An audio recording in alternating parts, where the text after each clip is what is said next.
Hey friends, welcome back to another episode of East Texas Kitchen Care. Today I wanted to talk to you about brown sugar, something that we use a lot in the kitchen and in our baking and sometimes in our cooking as well, making sauces and stuff for meats and that kind of thing. What do you do when you open your brown sugar container? I keep mine in a little glass jar like this, and it as hard as a rock. Sometimes that happens, right? And you might try to scrape some out, but it's just not enough to do what you need to do. If you need a whole cup for a recipe for your, apple cinnamon muffins or whatever it is, well, here's the tip. Take some white bread, fresh white bread. You can use wheat bread too, any kind of fresh bread, and just stick it right there in that jar like that. Close the jar back up like that and set it aside, and it will in a few hours make that soft again. The moisture from the bread will moisten the brown sugar again, and it will soften, and you can stir it up and you can use it. So it works. It just works. It's really a neat old trick, and you can do it with apples as well. The only thing is that you'll get a little bit of an apple flavor. If you don't want an apple flavor, just use the bread. But if you do, if you're okay with the apple flavor, just chop it in half, put it in there like that. So what do you do in the meantime though? If you do need the brown sugar right now, that's going to take a little while. So let's make some from scratch. You can do that. So get a bowl, get some white sugar, because all brown sugar is white sugar with molasses. So we'll take some white sugar. Let's get 1 cup.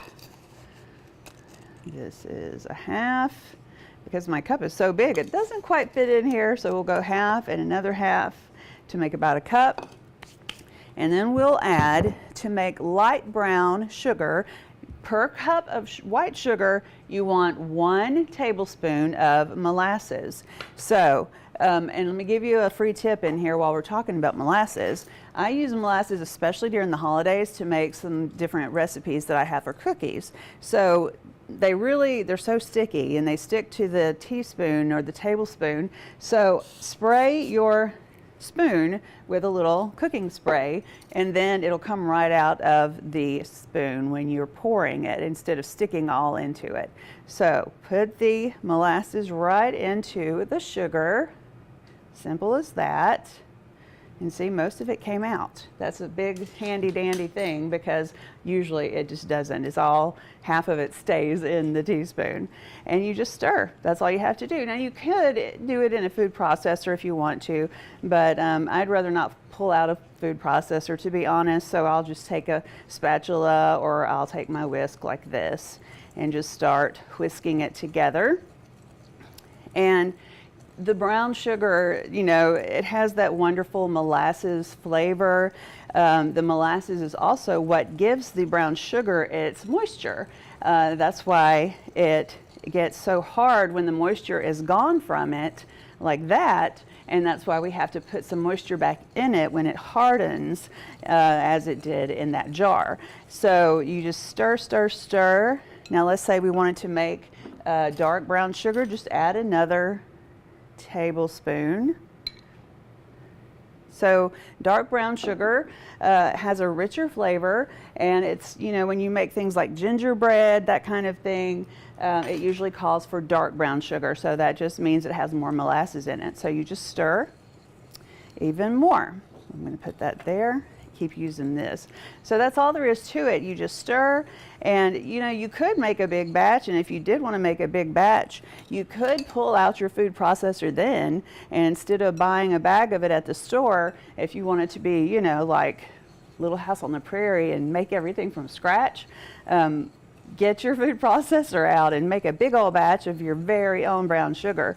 And so it's delicious, and it's you can see how easy it is to make. It just takes a little stirring and a little time.